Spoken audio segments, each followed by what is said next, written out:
Congress party హయాంలో 292 కోట్ల రూపాయల ఖర్చుతో తిరుపతిలో 7,008 ఇళ్లను నిర్మించామని వాటిని నిరుపేదలకు అందజేయాలని కోరుతూ కేంద్ర మాజీ మంత్రి చింతా మోహన్ ఆధ్వర్యంలో తిరుపతి మున్సిపల్ కార్పొరేషన్ కార్యాలయం ఎదుట నిరసన కార్యక్రమం చేపట్టారు. ఈ సందర్భంగా చింతా మోహన్ మాట్లాడుతూ తిరుపతి జిల్లా కలెక్టర్ పసుపు చొక్కా వేసుకుని చంద్రబాబు కోసం పనిచేస్తున్నారని, ఇది మంచి పద్ధతి కాదని విమర్శించారు. కూటమి నాయకుల పాపాలు మితిమీరిపోయాయని, వాటిని ప్రక్షాళన చేసుకోవడం కోసం ప్రయాగరాజ్కు వెళుతున్నారని ఎద్దేవా చేశారు. అధికారులు పనితీరు బాగాలేదని పేర్కొంటూ స్విమ్స్ ఆసుపత్రికి గుండె జబ్బుతో పేద ప్రజలు వెళితే వారి నుంచి డబ్బులు వసూలు చేయడం ఏమిటని ప్రశ్నించారు. వైద్యం అనేది ప్రాథమిక హక్కు, ఇది రాజ్యాంగంలో ఇచ్చినటువంటి హక్కు. మరి వైద్యం సరిగ్గా జరగటం లేదు. రుయా హాస్పిటల్లో ముఖ్యంగా రాయలసీమ జిల్లాల్లో వైద్యం పేదవాళ్లకు మరి మధ్యతరగతి వాళ్ళకు కూడా సరిగ్గా జరగటం లేదు. ఎందుకు జరగటం లేదు?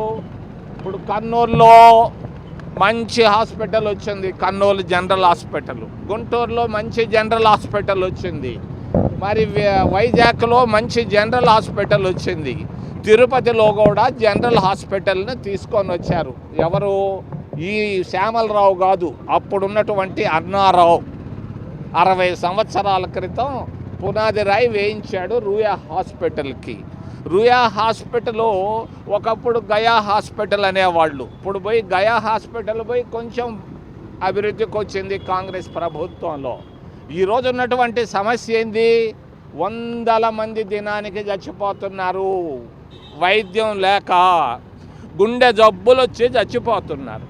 డబ్బు కట్టలేరు. అక్కడ పోయి స్విమ్స్ హాస్పిటల్లో డబ్బు లేదే వైద్యం లేదని వాళ్ళు అంటున్నారు. డబ్బు లేక పేదవాళ్ళు 100ల సంఖ్యలో రాయలసీమ జిల్లాల్లో, చిత్తూరు, తిరుపతి, కడప జిల్లాల్లో చచ్చిపోతున్నారు. దీనికి మార్గం ఏంటి? నేను సూక్ష్మంగా తెలియజేస్తున్నా. శ్యామలరావుకి చేయాల్సింది శ్యామలరావు ఒక హాస్పిటల్ కట్టారు అలిపేరు దగ్గర, చిన్నపిల్లలకు కట్టారు. దాన్ని రుయా హాస్పిటల్కి ఇచ్చేసేయండి. రుయా హాస్పిటల్ సూపర్ స్పెషాలిటీ హాస్పిటల్కి ఇచ్చేయండి. దీనివల్ల రాయలసీమ జిల్లాల్లో ఉన్నటువంటి ప్రతి ఒక్కరికి ఉచితంగా వైద్యం వస్తుంది. రుయా హాస్పిటల్ అభివృద్ధికి వస్తుంది. ఆయన ఎవరో జగన్మోహన్ రెడ్డి ఒక చిన్న పొరపాటు చేశాడు. ఆయనకు తెలియదు ఏం చేయాలో ఏం చేయకూడదో తెలియదు. బటన్ నొక్కాడు, ఇంటికి పోయాడు.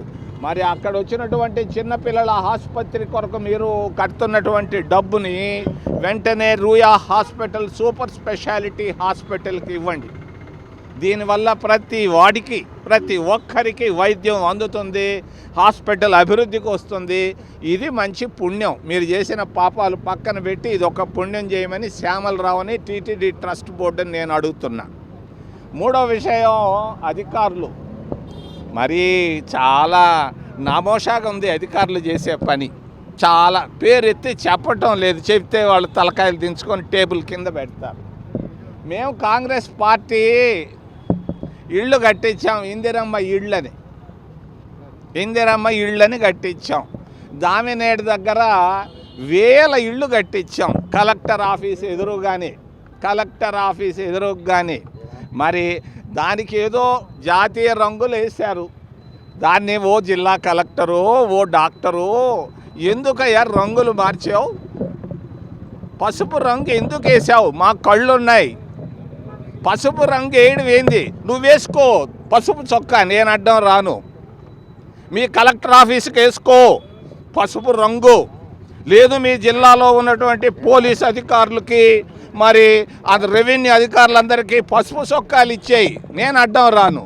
మేము కట్టించిన ఆసుపత్రికి, మేము కట్టించిన ఇళ్ళు, దామినేడులో కట్టించిన ఇళ్ళకి నువ్వు మరి చంద్రబాబు నాయుడు దగ్గర మార్కులు కొట్టేదానికి చంద్రబాబు నాయుడు దగ్గర మార్కులు కొట్టేదానికి నువ్వు ఎందుకు పసుపు రంగు పూస్తున్నావు? ఓ జిల్లా కలెక్టరు, తప్పు నువ్వు చేస్తున్నావు, ఏలెత్తి చూపిస్తున్నా తప్పు ఇది. ఓ జిల్లా కలెక్టరు, నువ్వు చంద్రబాబు నాయుడుకి నువ్వు ఏదన్నా చేయాలనుకుంటే చెయ్యి. నువ్వు పసుపు చొక్కా వేసుకో. ఎందుకు తెల్ల చొక్కా వేసుకుంటావు, ప్యాంట్ వేసుకుంటావు? వేసుకొని రా పసుపు చొక్కా. దానికి మేము తెచ్చినాటికి మేము రుద్దిన బ్రష్ను నువ్వెందుకు రుద్దుకుంటావయ్యా? ఎవరి బ్రష్ను వాళ్ళు వాడుకున్నాం, టూత్ బ్రష్ల్ని. మేము తెచ్చిన కాంగ్రెస్ పార్టీ తెచ్చిన ఇళ్ళకి పసుపు రంగా పూసి ఏదో తెలుగుదేశం చేసిందని చెప్పడం ఎందుకు? ఇదిగో మేము తెచ్చిన ఇళ్ళు, ఈ ఇళ్ల నిర్మాణాన్ని ప్రారంభించు జిల్లా కలెక్టర్ అని తెలియజేస్తూ ఇంకా ఎన్నో విషయాలు ఉన్నాయి. ఈ మూడుతోనే లిమిట్ అవుతున్నా. ప్రశ్నలు ఉంటే అడగదని మిమ్మల్ని చేతులు ఎత్తి ప్రార్థిస్తున్నా.